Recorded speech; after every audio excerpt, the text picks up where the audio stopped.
Good afternoon. My name is Mervin Richard, and I'm the Chief of Conservation here at the National Gallery, and I'd like to welcome you today.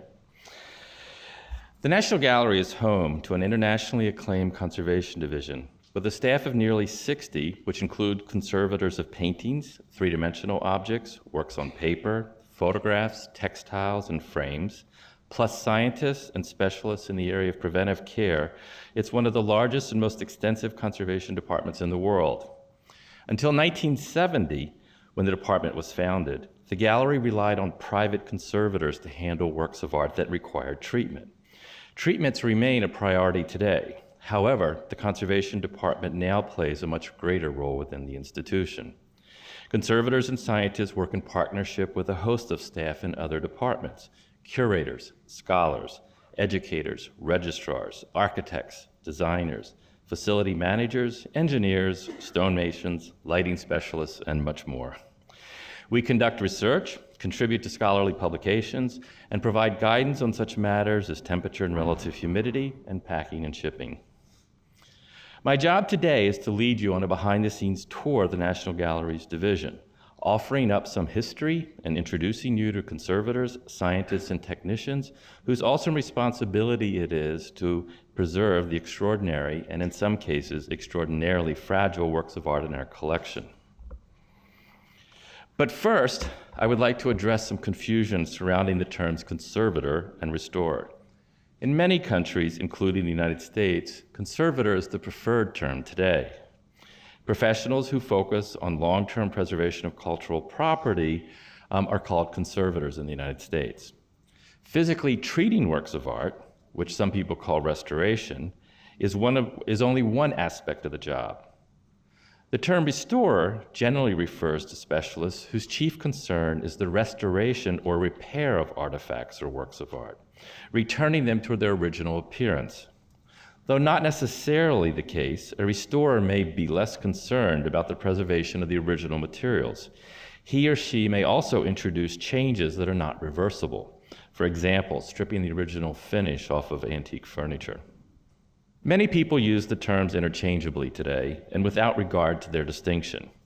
I might be referred to as a conservator or a restorer, depending on what country I'm in. In French-speaking countries, for example, the term conservator refers to what we in the United States would call a curator, and the term restorer covers my profession. One needn't fret about such matters. Museum professionals are a congenial group in general, and we try not to take ourselves too seriously. Let's focus now on the training of conservators.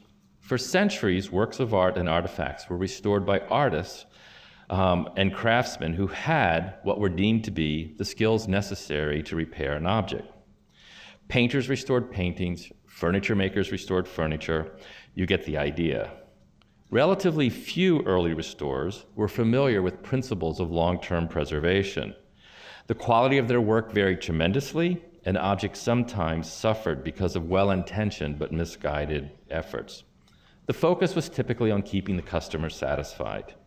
Historically, artists and craftsmen had relatively limited access to chemicals, adhesives, paints, varnishes. When it came to chemicals, for example, they frequently used lye, ammonia, acetic acid, and alcohol. If they stripped away the original paint in some areas, they simply repainted them.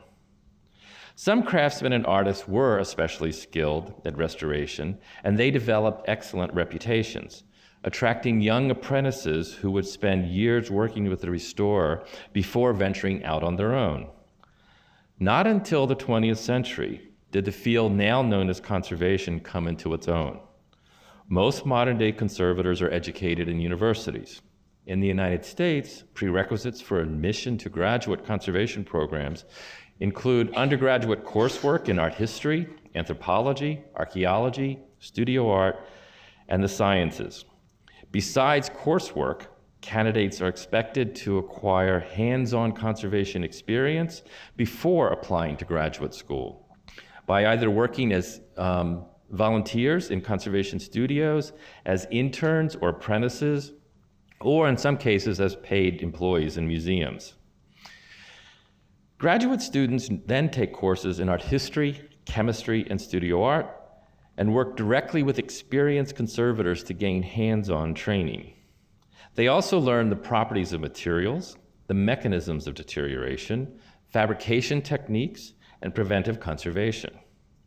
They are taught how to counteract the damages brought on by a wide variety of conditions and events that include excessive light exposure, unstable temperature and relative humidity, atmospheric pollutants, insect infestation, and mishandling. The goal is to prolong the life of the work of art. There are 4 graduate programs in the United States that train conservators today.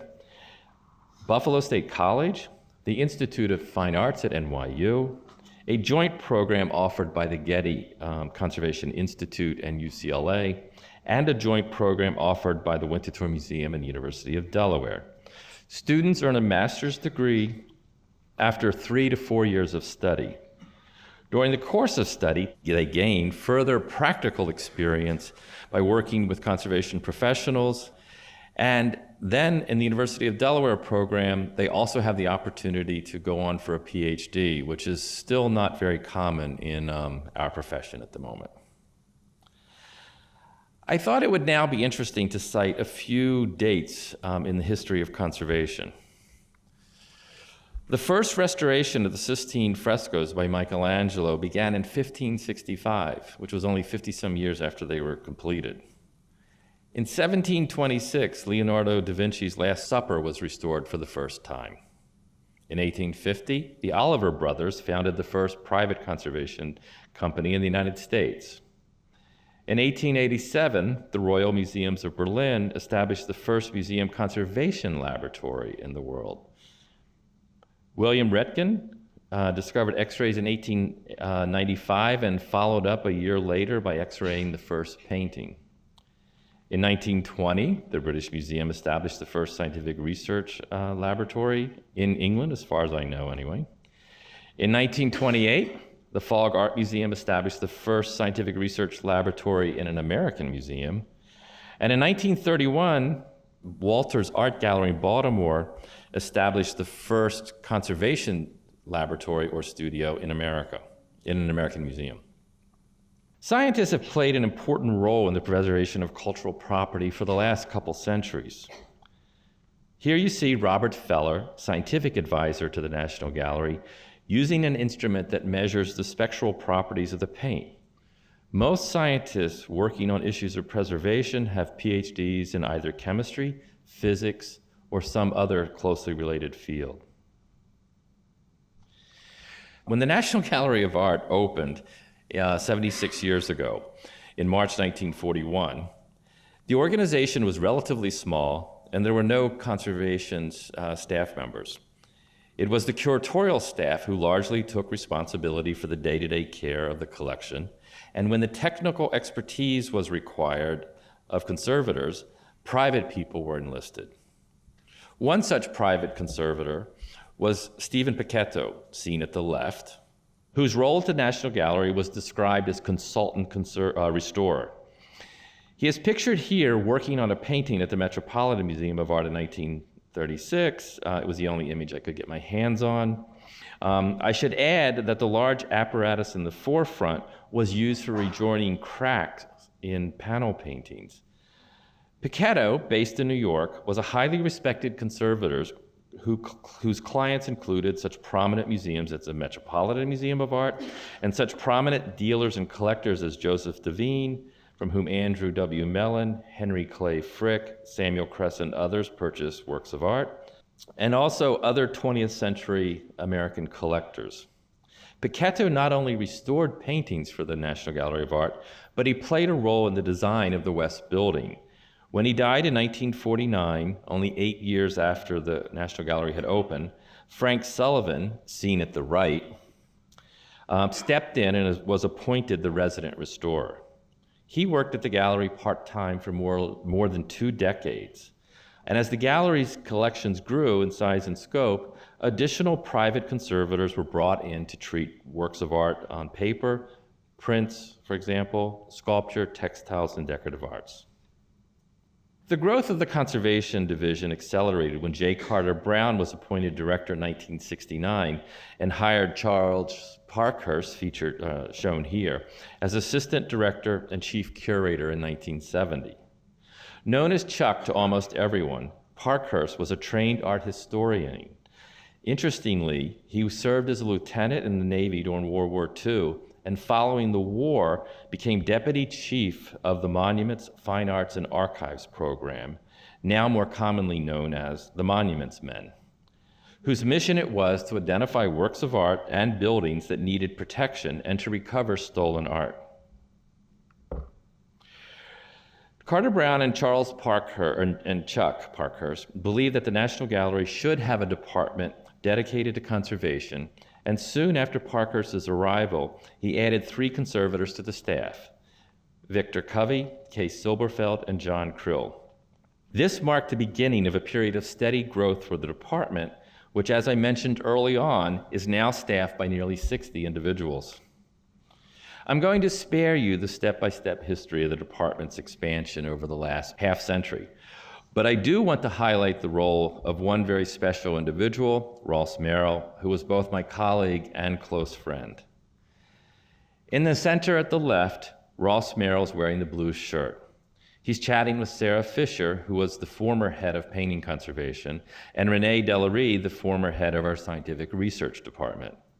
Ross was not only an excellent conservator and leader for the division, but he was a prolific painter who, in his spare time, taught oil painting and watercolor techniques to students eager to learn. He joined the gallery in 1981 as head of painting conservation and as also the assistant chief of the division. 2 years later, he was promoted chief of conservation. Ross ambitiously set out building a world-class conservation program. During his 27-year tenure, the Conservation Division expanded to include 6 departments: painting conservation, paper conservation, photograph conservation, objects conservation, textiles conservation, preventive conservation, and a scientific research department. As for myself, I was trained as a painting conservator and joined the gallery in 1984, primarily focusing on conservation issues related to major exhibitions. I became deputy chief of conservation in 1990, and with Ross's retirement in 2008, because of failing health, I assumed his role. The primary responsibilities of the Conservation Division can be narrowed down to 6 items. These include examination, documentation, treatment, preventive care, research, and education. Conservators at the gallery spend considerable time examining the collection, assessing the condition of the individual works of art. Thus, we are able to detect early signs of deterioration and determine treatment needs. If immediate attention is required, a comprehensive examination and detailed treatment proposal is presented for approval to the curators, deputy director, and director, and in some cases, the board of trustees. Objects are also examined to determine whether they can be safely loaned to museums. When loaned, a new condition report is prepared at every unpacking and repacking in order to assess and document the condition of the item. In-depth examinations provide us, and by us I'm referring not just to conservators, but to curators and scholars as well, with a better understanding of the artist's materials and techniques. Documentation is a watchword in conservation. Conservation organizations from around the world stipulate that conservators and conservation scientists must produce and maintain accurate, complete, and permanent records of examination, material sampling, scientific investigations, and treatment. In most museums, these records are kept as hard copy documents stored in filing cabinets or on various digital storage media. The National Gallery is leading an initiative called Conservation Space to develop a document management software system specifically tailored to meet the needs of conservators and conservation scientists. The effort is sponsored by the Andrew W. Mellon Foundation and is being undertaken in partnership with the Courtauld Institute of Art, Denver Art Museum, Indianapolis Museum of Art, National Gallery of Denmark, and Yale University. The Metropolitan Museum of Art was participating in the early phases of the project, but unfortunately had to withdraw.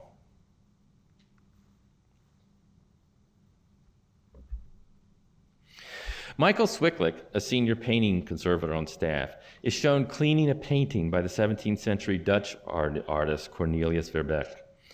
Prior to the 20th century, and with few exceptions, artists traditionally applied a layer of varnish to their paintings. The varnish saturated the paint color, and in doing so, enriched the color and added depth to the picture's appearance. To some extent, varnishes also add a layer of protection to the surface. For centuries, artists applied natural resin varnishes, such as mastic and damar, derived from plants and trees. These varnishes are still in use today. As you can see in the left slide of the screen, these materials discolor and darken with age. Removing that discolored varnish can produce dramatic effects. In addition, the natural resin varnishes become increasingly difficult to safely remove. When I say safely, I mean removing the varnish layer without affecting the original artist's paint, a conservator's persistent challenge. Conservators working today typically use varnishes made from synthetic resins that are more stable than the natural ones. This stability is critical because it is our goal to use materials that can be easily removed in the future, which is to say that treatments are designed to be reversible, another watchword in the field of conservation. You might be wondering about why the conservator methodically cleaned the painting from right to left instead of working randomly. There's no good reason in this case. As you see, it results in a dramatic cleaning photograph that documents the degree of change. However, a conservator cannot use the same solvent mixture to clean the entire painting in some cases. And in those situations, one is forced to work within regions of color because different solvents are required in different areas.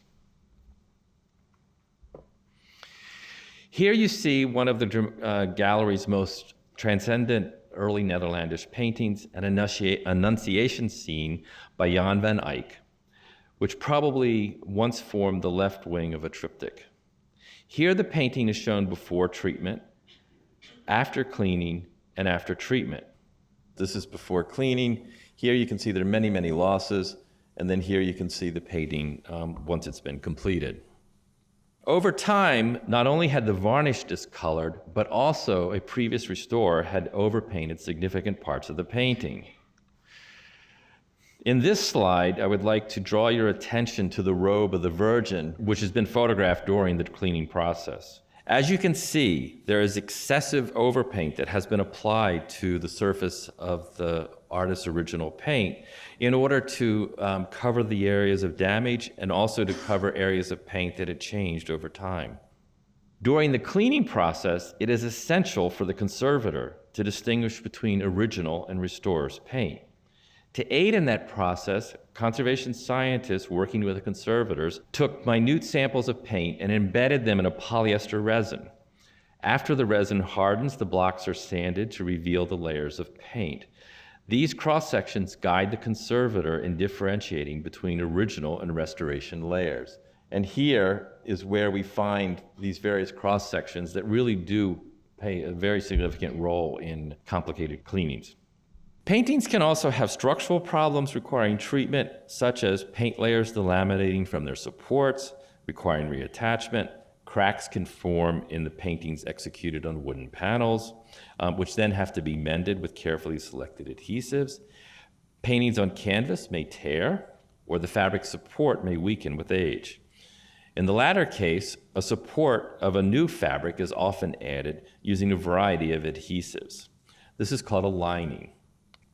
Modern and contemporary paintings can present special challenges for conservators because of the use of novel and unconventional materials, some of them proving to be very unstable over time. These works can stubbornly defy traditional methods of restoration. Modern acrylic paints, for example, become soluble in most of the chemicals that are used to clean traditional oil paintings. Thus, alternative cleaning methods are required. Here you see Jay Kruger, now the head of painting conservation at the gallery, who was a specialist in the treatment of modern and contemporary paintings, which are a rapidly expanding area of our collection. In object conservation, the treatment of painted surfaces on three-dimensional works of art is very similar to paintings. Common procedures include removal of grime, varnishes, and other coatings. Yet, the care of three-dimensional objects is especially complex because of the range of materials used by artists, including stone, wood, metal, clay, ceramics, glass, plastics. Works with structural damage may require treatment. For example, repairing breaks, replacing missing components, stabilizing friable materials that are either chalky or crumbly, and treating an array of corrosion problems. This bust of Lorenzo de' Medici is attributed to a Florentine workshop of the late 15th or early 16th centuries, possibly replicating one of three life-size votive portraits of Lorenzo produced in 1478, all of them now lost. The terracotta bust has been completely overpainted in previous restorations in order to hide various damages. In this photograph taken during the cleaning, you can see how dramatic the change is that results from removing the old discolored varnish and overpaint applied by previous restorers. Once again, cross-sections played an important role. Michael Bellman, the conservator for this complicated treatment, who was working closely with Shelley Sturman, who was head of object conservation, and the gallery's scientific team, used cross-sections as well as various other scientific techniques for identifying materials to help guide the cleaning process. As I have stressed, conservators are very careful never to remove original paint. If there's any doubt, we do not remove it. One clue that guided the conservators in this treatment was the significant layer of dirt which was left on the work before it was repainted by the restorer. In addition, we were able to identify pigments in lower and upper layers and see very distinct differences in the composition of the paint. Several clues led conservators and the curator to the conclusion that the bust might have had once a much more elaborate headpiece, as seen in this painting of Lorenzo de' Medici at the left. Take note of the fabric that is behind his proper right hair. The headpiece may well have looked like this. And in the end, we decided to explore possibilities, and here you see a virtual reconstruction of what our bust of Lorenzo would have looked like had we added the element. However, it was decided that there was not sufficient evidence to make such a dramatic alteration to the work, and it was decided to leave it basically as it was for the last century or so. And the current state of the bust in all its glory is seen in the slide at the right. If you want to learn more about this treatment, as well as other treatments and research projects in our conservation division, I refer you to Facture, a biennial journal published by the National Gallery, which presents the latest research on works in the permanent collection. Facture, a term defined as the manner in which things are made, presents essays on conservation treatment, scientific research, and technical art history. It is written for an audience of conservators, scientists, and art historians, as well as people interested from the general public. At this point, we've published 3 volumes, and I took this photograph this morning in the bookshop, because there it was. On now to a complex treatment of a stone and glass mosaic by Marc Chagall, or Fee, donated to the National Gallery by John and Evelyn Neff. For nearly 4 decades, the mosaic resided in the garden of the Neff's Georgetown residence. Our first assignment was to remove the mosaic from their wall and install and then transport and install it here to the National Gallery. This was no small task, I assure you. Brick from around the perimeter wall were carefully removed to expose the mounting hardware and give us room to access the sides of the mosaic.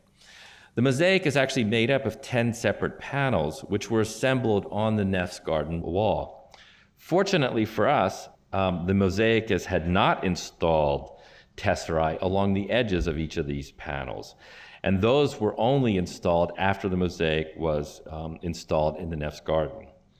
The border of tesserae were embedded in a very soft mortar, which made their removal relatively easy. And here you can actually see the conservator working to remove tesserae along the border. The 10 panels were then taken off one by one and carefully handed down to people below, at which point they were put into relatively simple packing cases for transport to the National Gallery.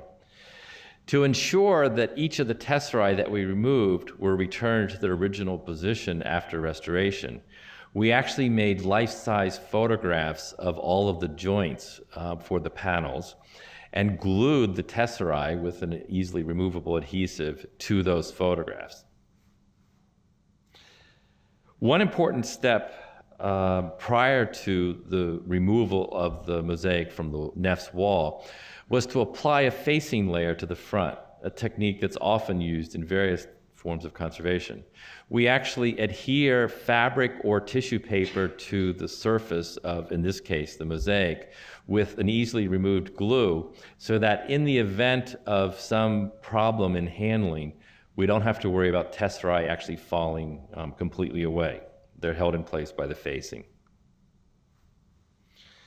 The mosaic was cleaned of grime, and the missing tesserae were replaced.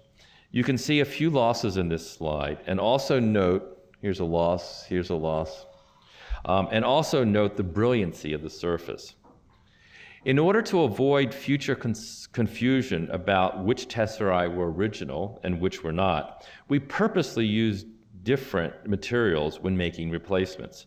Modern pigments were mixed in a synthetic resin that were cast in molds that were used then to make the tesserae of the necessary size and shape. In order to install the mosaic in our sculpture garden, a new wall was constructed by our stonemasons. We have an excellent team of masons at the National Gallery, and they have helped conservation with many projects over the years.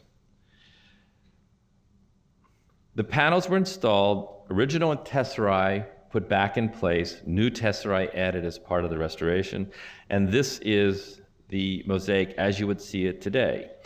I urge you to make your way to the northwest corner of the sculpture garden and feast your eyes on this incredible mosaic, which when it was originally assembled in 1971, was one of the first large-scale outdoor Chagall mosaics to be installed in this country. Untold hours of maintenance go into the care of works of art in the sculpture garden, including this mosaic. Many of the sculptures have delicate patinas, and paint layers are adversely affected by the intense heat, light, and humidity of Washington summers, not to mention overly curious visitors, rain and snow, which causes corrosion, and in some cases, structural damage. In these situations, it's necessary to repaint outdoor sculpture, accepting the fact that our treatment options adhere to a different standard than we usually apply. In recent years, conservators have begun to use modified formulations of military camouflage paint, for example, on an Alexander Calder, that were developed in cooperation by conservators at the National Gallery as well as at other institutions with the U.S. Army Research Laboratory. These paints are very high quality and can improve both the appearance and longevity of the outdoor sculpture painted surface. Given the large scale and technical difficulties in treating works in the sculpture garden, some treatment is done by contractors working off-site and under the supervision of the National Gallery conservation staff. The gallery's paper conservators oversee the care and treatment of the institution's largest collection, more than 100,000 drawings, prints, and rare illustrated books. Works on paper are particularly vulnerable to the deteriorating effects of humidity, light, and poor quality display or storage materials. Here, Kim Schenk, head of paper conservation, is seen treating a delicate pastel by the 18th century Venetian artist Pietro Rotari. Not all damages with paper are repairable. Once sensitive watercolors have faded because of prolonged exposure to light, there's no going back, which is why we display watercolors for very brief periods of time and under relatively low light levels. Paper conservators are able to mend tears with narrow strips of tissue and fill losses with paper pulp, or individually sized pieces of paper that match the original thickness, texture, and color of the paper. Works attached to harmful supports must be removed because of potential damage caused to the original paper support. We usually use localized applications of moisture, sometimes organic solvents, and even in some cases heat to effect these removal. In some instances, it's necessary to actually carve this applied support away from the back using scalpels. Obviously, we want to be careful not to harm the original paper. Flaking paint can be consolidated with adhesives, similar to the manner done by painting conservators and sculpture conservators. And this is necessary in order to avoid further loss. Here we see paper conservators Marion Derda and Michelle Faccini discussing the treatment of a work of art by Winslow Homer. Often, it may require surface grime removal, liquid or mold stains that must be removed, and discoloration from contact with acetic materials that can affect the appearance of the drawings and prints. In some cases, areas of dirt can be reduced using soft brushes, special erasers, scalpels, as long as we take care not to affect the original drawing or paint media. Removal of stains or acetic compounds requires the use of water or chemicals, applied either locally or overall when bathed with very pure water. These treatments are only undertaken with the utmost care and caution, requiring very thorough testing. In this image, you see Eam Chan, a Mellon Fellow at the time, washing a lithograph to remove discoloration. Please don't try this at home. I mean, the results can be really disastrous. Proper storage is also very important for the preservation of works of art on paper.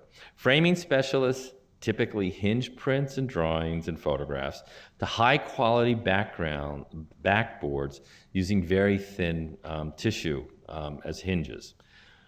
Window mats protect the work of art, which are generally housed in archival storage boxes. Books, fragile pastel drawings, and double-sided works require special housing to support and protect them while they're in storage and on display. And we are very happy to have an excellent team of technicians here in the National Gallery who do many, many things, including the matting, framing, and matting and framing of works of art on paper. To care for the gallery's rapidly expanding photography collection, the gallery hired its first photograph conservator, Connie McCabe, seen at the left, in 1991. She is shown with photograph conservators Sarah Wagner and Ronel Namdi, plus a visiting French scholar. Connie, who is now head of the photograph conservation department, originally worked within the paper conservation department, but in 2010, her department became independent from paper conservation. That same year, the Andrew W. Mellon Foundation gave the gallery a 6-year grant to hire 2 additional photograph conservators and a scientist devoted to the study of platinum and palladium prints. And here we see Ronel Namdi, who is working on a photograph, and she is one of the people hired with this grant from the Mellon Foundation. In addition to improving collection care, the photograph conservators are pursuing historic, scientific research on the materials, techniques, and treatment of photographs in collaboration with curators, other conservators, art historians, and scientists from around the world. A symposium was held on the topic of platinum and palladium photographs in October 2014, and a book entitled Platinum and Palladium Photographs, Technical History, Connoisseurship, and Preservation is being published and will be available later this year. Connie has done an amazing job spearheading the effort to complete this book with so many authors. This area of conservation has developed into a highly specialized field owing to the extraordinarily diverse and complex materials and chemical processes used by photographers. As well as caring for the collection in the curatorial department of photographs, the photograph conservators assist with the care of documentary photographs still and motion picture film, and microfilm housed in our archives, the library, and administrative offices throughout the National Gallery. The gallery's textile collection was first cared for by Joe Columbus, a private textile conservator, a wonderful man, who worked as a part-time contractor at the gallery for 20 years. In 1988, a full-time textile conservator was hired to address preservation issues. And here we see textile conservator Julia Burke, who began her tenure at the gallery as a contractor in the late 1980s, and a few years later joined the staff.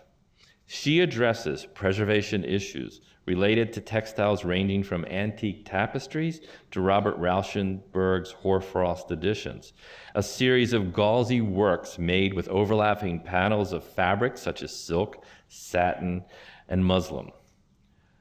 On top of dealing with preventive care concerns common to all conservators, the textile conservators confronted with unique challenges.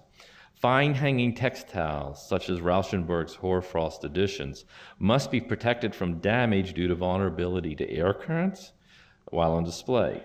Upholstery must be conserved in a manner that's compatible with the structure that it adorns, such as a chair or a couch. And tapestries are very complex structures which contain fine strands of dye fibers, some of which might include gold, silk, and other metallic foils. The large scale, considerable weight, and other properties of many tapestries and carpets pose significant challenges for treatment, display, and storage.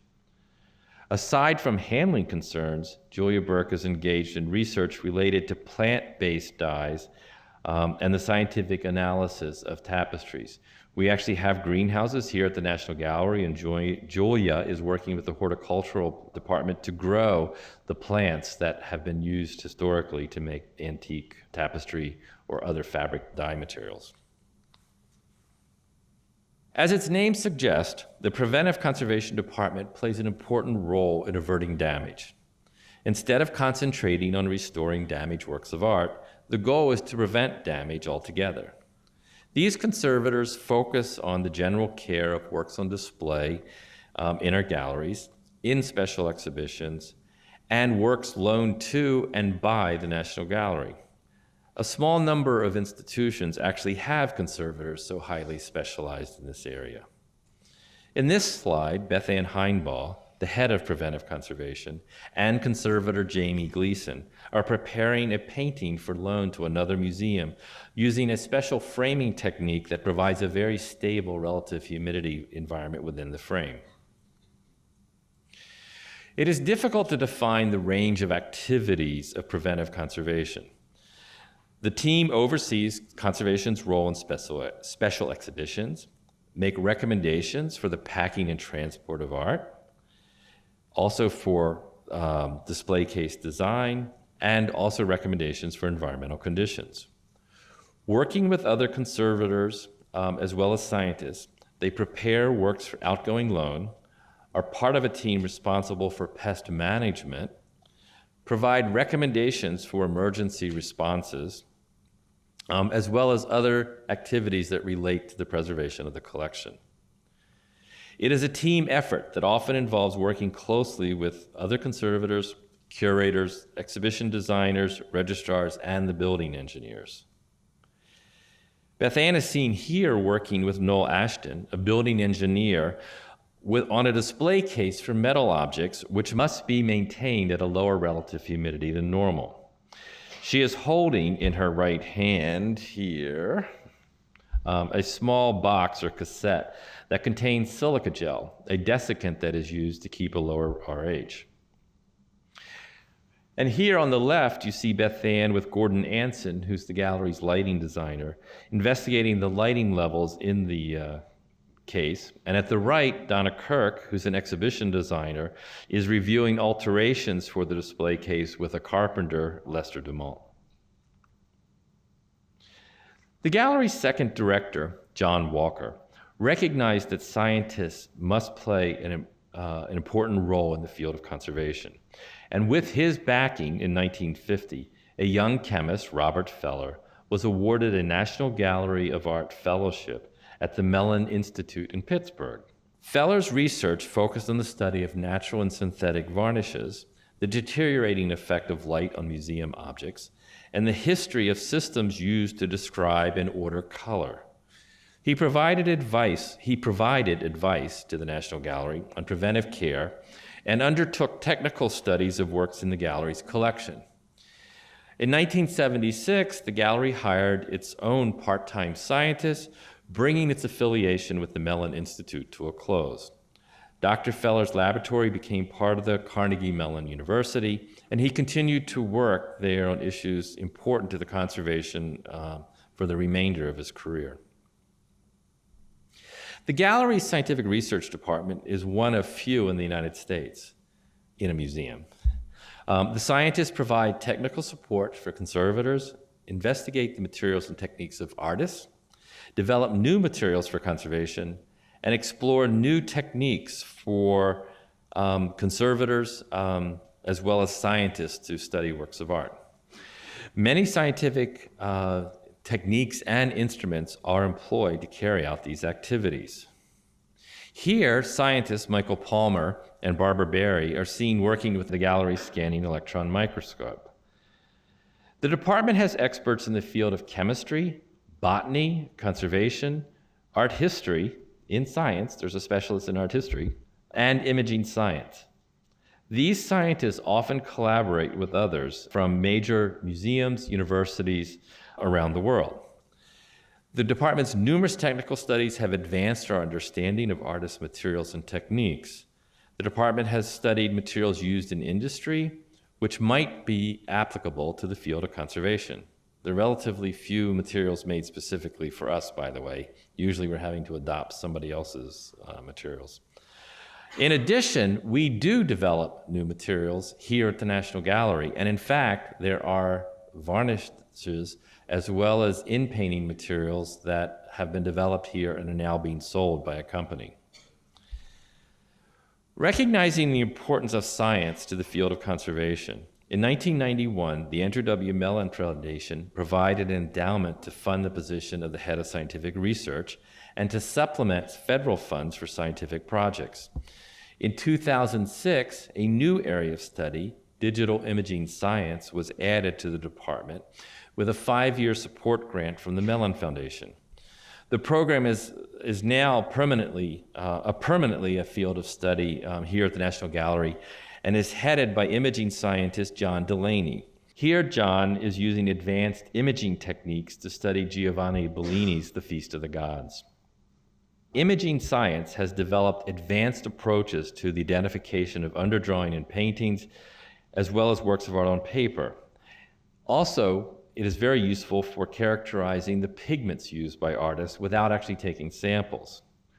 Ultraviolet fluorescence imaging, which has long been used by conservator, is being expanded into a far more sophisticated tool for conservation.